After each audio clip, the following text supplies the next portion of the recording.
Okay. Well, we're in the book of Romans. Seems like between when I'm traveling and I'm missing, it seems like it's broken up, and even in my own mind, trying to keep the flow of this great book. The difficult part is over. The hard part was really getting through more of the doctrine of the book of Romans as Paul goes through and lays out the theology of the gospel, which seems to be overwhelming. And a lot of times I think it's complicated because people have made it so with trying to apply different doctrines today. But simply, if you just remember looking at those first chapters, is one, God is establishing the fact that it's only through the gospel that we're saved, and the fact that man has walked away from God, and that because of that walking away and rejecting God, God has given the world over to its own vices, and that has brought a judgment upon them. And then he looks and analyzes the two people that he's specifically talking to in the Church of Rome here, is that one of them is a group of Gentiles who have become Christians, and then you have Jews who have become a Christian. And there was that kind of division between them. Initially, it was a Jewish Christian church. And then later on, when the emperor Claudius kicked out all the Jews out of Rome, it made it a pure Gentile Christian church. Years later, Nero let them come back. And when they came back, well, then that created a return, but now it's upside down, isn't it? Now we have the Gentiles who had been Christians there, and you see this little bit of a prejudice going on between the two groups. The Gentiles saying, well, you must have done something wrong because, you were kicked out and you rejected, you crucified, just that. And then the Jews going, well, wait a minute, well, you wouldn't be who you are if it wasn't for my granddaddy. If it wasn't for Abraham, you wouldn't have nothing. And so God, Paul spends his time to just basically kind of level the playing field and say, look, we're all sinners. You that was a Gentile, you walked away from God. You that's a Jew, you had the law, but yet what did you do with it? You turned around and perverted it yourself. You should have known it, you didn't. And the whole concept, then he brings back around and whips it back to Abraham and says, now when was Abraham found as faithful? When was Abraham faithful? Was it after circumcision or before? Was it after Mosaic law or before? Well, before. Even before he was circumcised, which was a great sign to the Jew that you were a faithful child of God, he was found faithful. So how is that? He believed. He believed. So faith is what saves us because of our belief. But faith also told him to do what? Circumcise yourself. Faith also told him, get up and leave. So it was actionable faith that demonstrated that's the foundation that we all have. And then, of course, the Jews, thinking about, well, then what happened? Did we just because we rejected it, are we all done for? No, you're not. It's all a part of God's plan. And so he spends the rest of that basically talking about this was God's plan from the beginning, that it wasn't some sort of disruption in the whole thing, that the Old Testament somehow just fell apart in the middle when Jesus showed up. And so God came up with this church and this. No, it flows. And we do that because we divide the old to the new, don't we? We have this Old Testament section and we have this New Testament. And we kind of go, oh, the old and the new, nothing alike. No, they are totally one.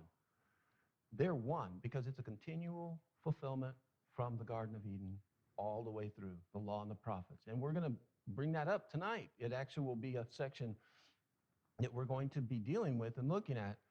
And so if you want to go ahead and open up, jump over to 13 as we do so. I'll continue to kind of catch us up. But then he's now 12, he starts to look at practical applications of how we can live as Christians. How do we show the true marks of being a Christian? In 12, he starts out by the idea that we are a living sacrifice. Now think about that. Every sacrifice that they gave before was dead. You didn't have a sacrifice that was walking around breathing. Bah, you didn't have that, did you? No, it was dead. They were all, once they were sacrificed, they were done. They were but he says we are living, we're alive. And so we don't shape ourselves. He talks about the gifts of grace that have come to us, that each of us have these, that we bring into the body. And then it's through love is what is a foundation that roots us together. And that the mark of a true Christian, in verse 9, back in 12, he says, let love be genuine. He's going to bring that up again. And we're going to spend a lot of time looking at this concept because it seems to be something that we say it easily, but do we really practice it? And I think that's something that we need to look at. And this idea of loving those who hate you, blessing those who curse you, it's really hard, isn't it? It's really hard. But he says if you want to be right with God, you need to show this type of care towards even those who you don't like. And if you want to really get rid of your enemies, he says, One, don't repay evil for evil. And two, when they're thirsty, give them water. When you have an opportunity, be good to them and watch how your enemies will dissolve. They will. It's really hard to love somebody, hate somebody who is loving you and giving you their best when every time they turn around. And then 13 becomes kind of this idea of authority. And this is where we kind of got last lesson in 13 verses 1 down through 7 and the subjection to the governing authorities. And that's a sticky one too, because we talk about, being subject to the government. And there's a lot of Christians I hear talking to them as well, have a lot of concern about, do we follow the government? Do we follow them? And I have to say, well, read Romans 13. It doesn't say there's an exception. As much as I dislike our government at times, and there's things that I think are so immoral, but they're not imposed on me, and so I don't have to follow those immoral. We can look at the example of Meshach, Shadrach, and Abednego when they were in Babylon, where there were times where they stood up always morally for what was right, refusing to eat the food that wasn't kosher, and they were blessed, being thrown into a lion's den, didn't get eaten up, thrown into a furnace, didn't get burned up. But all those were the idea that they stood up for what was right and refused. And the king himself then was amazed. So there's the issue when we can stand up to the government, is when it comes to the moral principles that we're being forced to participate in. Then I think we have that obligation. We have a unique situation that I brought up. In no other time historically of the existence of mankind has a group of people had constitutional rights. Think about it. None. Never. There's never been a democracy. The Greeks came as close as you could get to having democracies, but their philosophers even said, democracy's not good. Democracy isn't so good. So whenever we put this together, that's why when our nation was founded, a lot of the founding fathers and stuff, and people were looking at this and saying, this idea of putting a democracy together where people had these rights, it's an experiment. They called it an experiment because it had never been able to be successful in the past. So with us having our rights, that's what we have that's unique. No other Christian in this world has those rights or has ever had them before this country existed. So we have those rights, and we should exercise them according to the way the law, again, is established it. We can't go outside those boundaries. And he very clearly says that they have a role. Now, I think what's hard is sometimes when we talk about governing authorities and we think, well, they're so evil and bad. Well, could you get any worse than living in the Roman Empire? I mean, could you get any worse? I mean, that was a pretty corrupt system. Talk about prejudice and hatred and all the things that they were going through. And he's writing to Christians who were living under that type of a government then. And that God, in here, Paul is very clearly saying that they are his ministers. Right, wrong, and whenever they mess up, God takes them out. Just look at history. You can see where nations and that's what I pray for.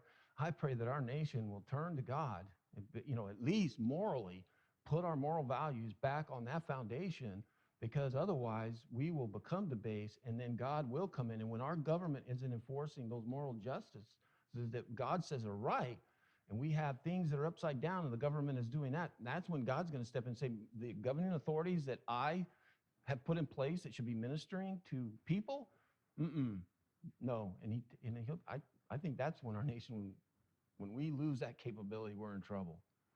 So now, why do I say that? Why do I start with this? Because it seems like, and when we start into the next part of our text, in verse 8, somehow this just is out of place, because in verse 8 we see where he starts right out by saying, owe no one anything. So let's read 8 through 10. This is going to be our text for tonight. So owe no one anything except to love each other.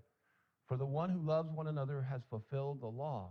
For the commandments, you shall not commit adultery, you shall not murder, you shall not steal, you shall not covet, and any other commandments are summed up in this word: you shall love your neighbor as yourself. Love does no wrong to a neighbor. Therefore, love is the fulfilling of the law. There's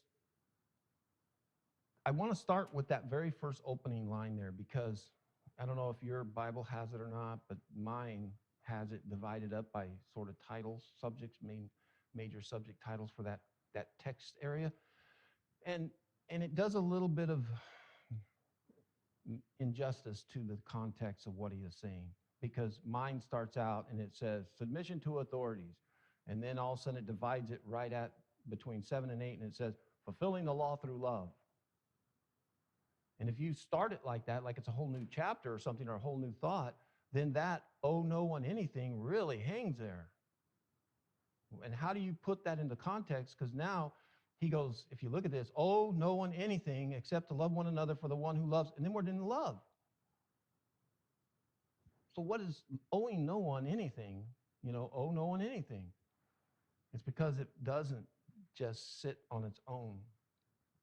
That part of the verse of 8 is a continuation of the very last part of the text that we had just looked at, because he's talking about your relationship with others.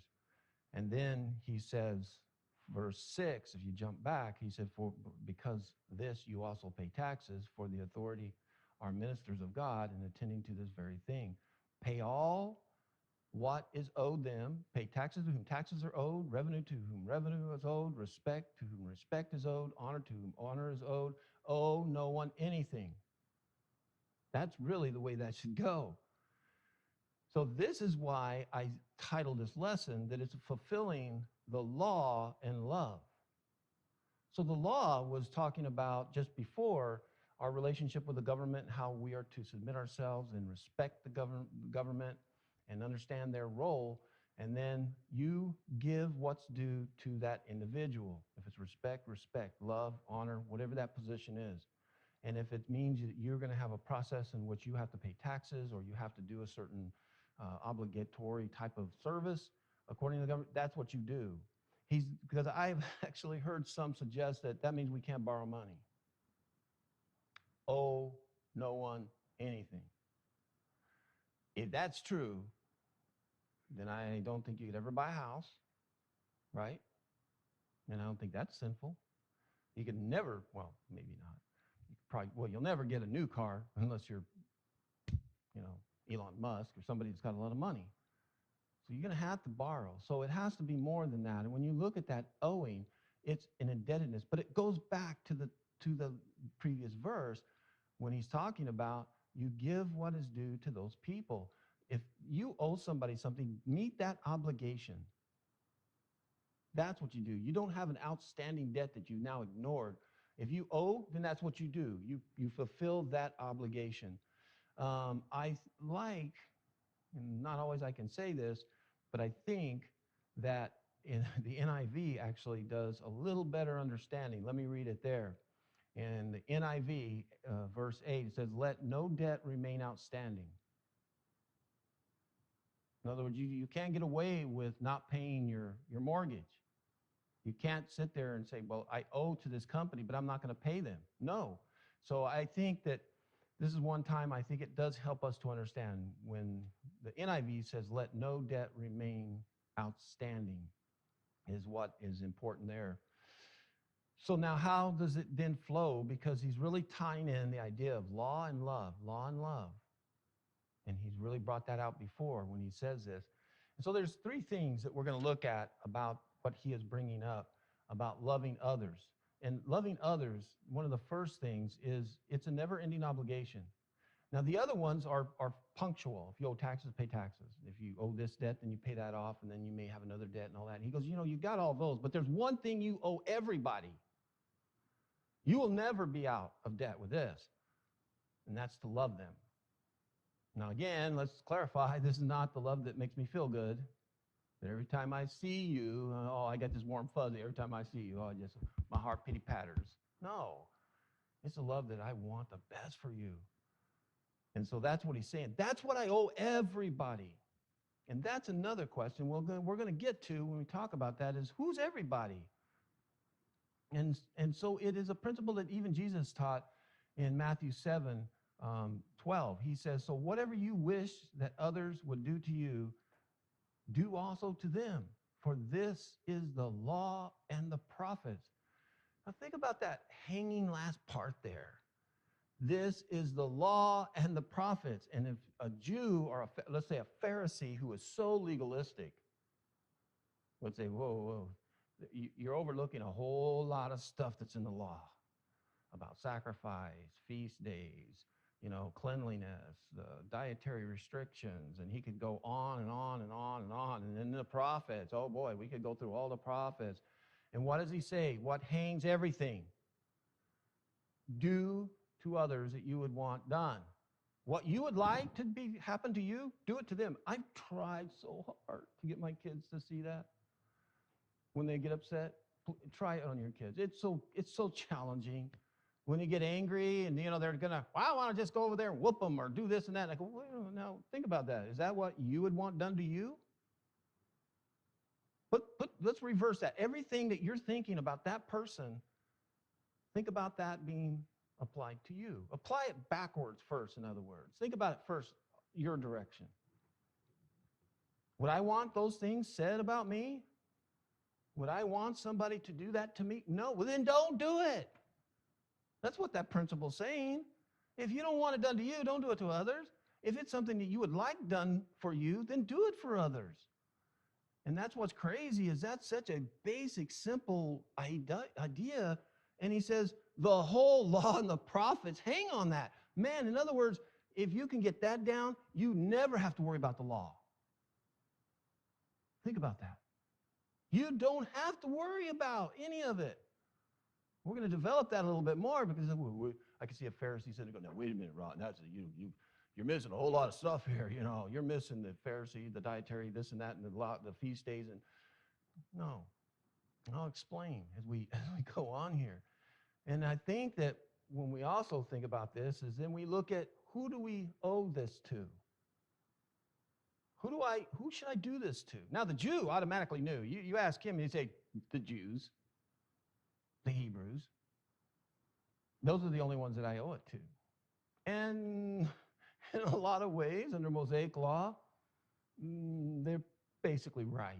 But God never limited it and said, only love the Hebrews and you got to hate the Gentiles. That was too far. There was a level of it that God wanted them to be the love and care for others, but they also needed some separation.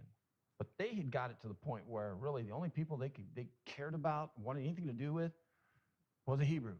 That's it. That's it. And so that's why this is kind of important for Paul. And maybe it's Paul also, because he lived under this type of rules, was I loved my neighbor, and those who I needed to love were Hebrews. But now we got Gentiles. We got those old dirty Gentiles who have now become Christians. Who's he talking to? Church of Rome. What's going on in Rome? We've got the Gentile Christians, you got the Jew Christians, and you got a little bit of cultural prejudice going on in this church. So who do the Jews of that Christian think they owe what to? Well, those that are culturally more aligned with them. And a lot of times we do that too.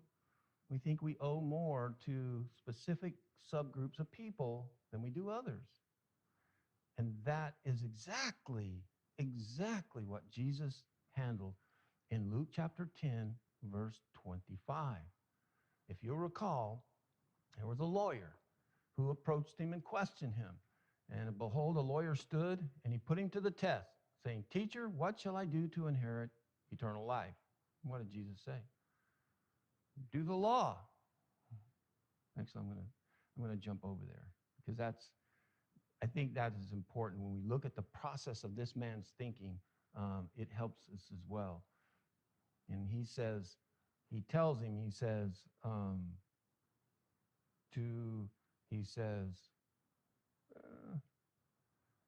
basically, fulfill the law, do everything that's in the law. And then he tries to say, well, that's exactly, what I'm doing. But then it's like, well, wait a minute. You know what? No, you're not. Because there's something that's still missing. He asked him, so you read the law, he said, love your God with all your heart and all your soul and with all your strength and with all your mind, and your neighbors as yourself. There's a trick question right there when he says that. And so that's the way he answered it. And Jesus said, you've answered correctly. That's a good answer. You think it'd stop right there. He knew this. This is the man asking the question. He knew this. But look what it says in 29. It says, but desiring to be justified, in other words, wanting to make himself look good, he said to Jesus, who is my neighbor? Now, all the Pharisees in the crowd could have just said it in one word. Hebrews. Hebrews. And those in your tribe, mainly. But what does Jesus say? What does he respond with? He responds with the parable of the Good Samaritan. And in that parable, we find that there's a man who is a Samaritan. He's going down and he's attacked by robbers, and he's left by dead on the side of the road.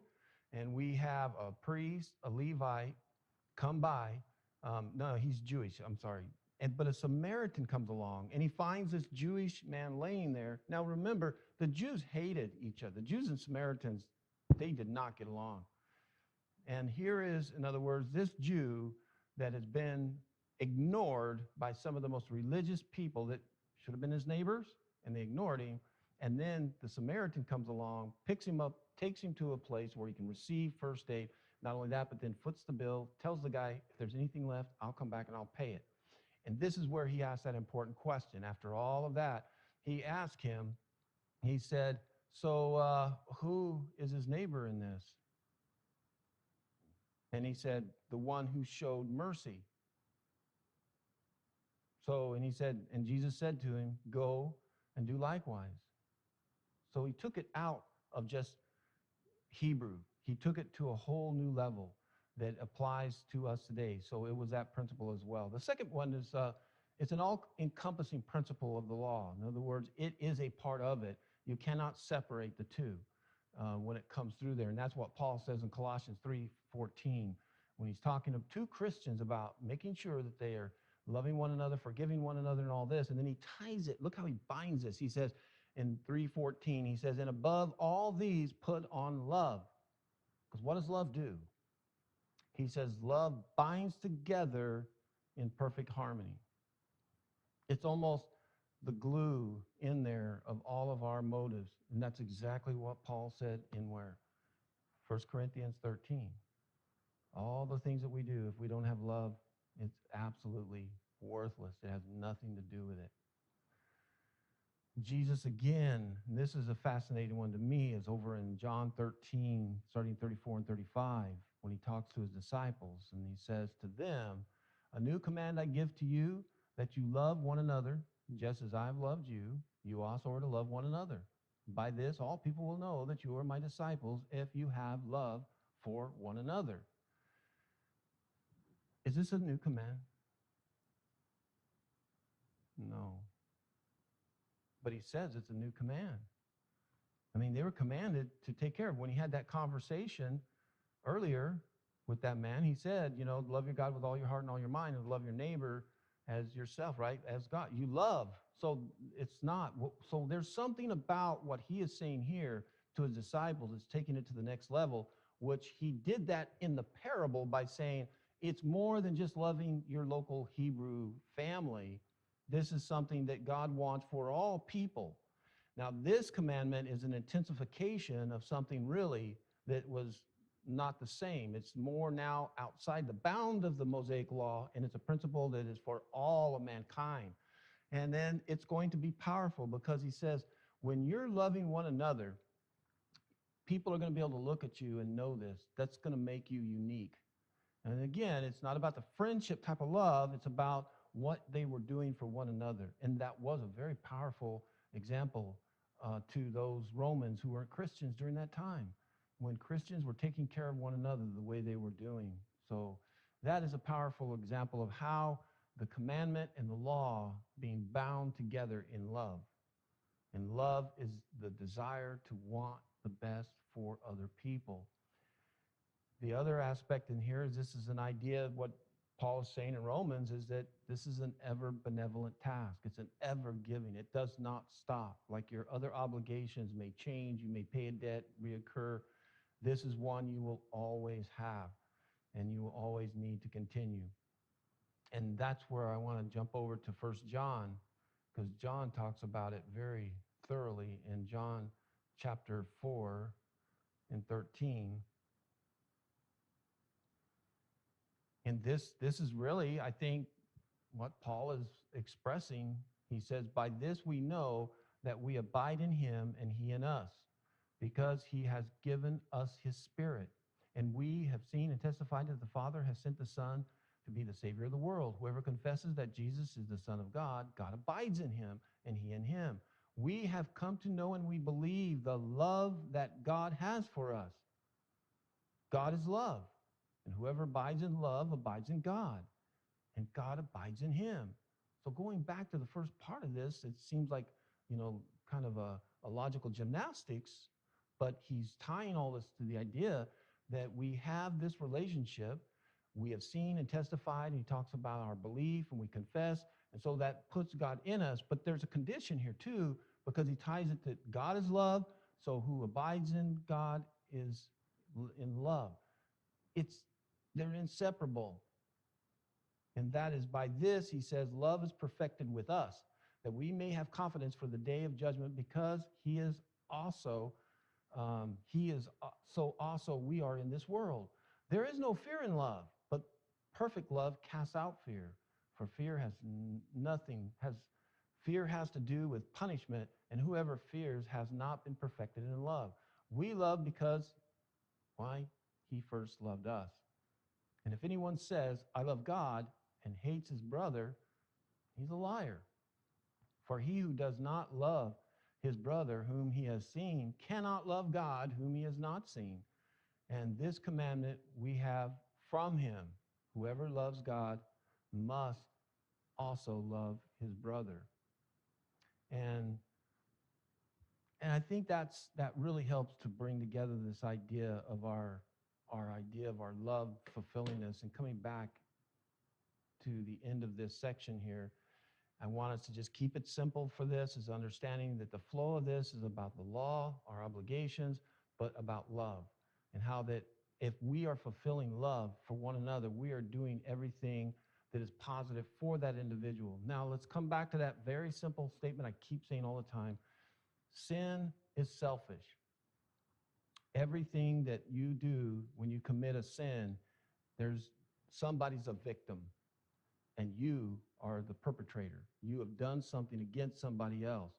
If you are loving, you will never commit sin, because you're always going to be helping and providing for somebody. The opposite of sin. Sin is taking away and harming. Love is the opposite. And so you don't have to think about the things to avoid the things to inflict on somebody that I got to make sure I don't do to somebody. I can't lie to them. I can't hurt them. I can't get angry with them. Quit worrying about that. Love them. Love them. Because if I love you, I'm not going to do that to you. I'm going to be busy caring for you, giving you the best. I'm not going to want to lie. So that's why the law and love are bound together. Why he said that love, the prophets and the laws hang on that.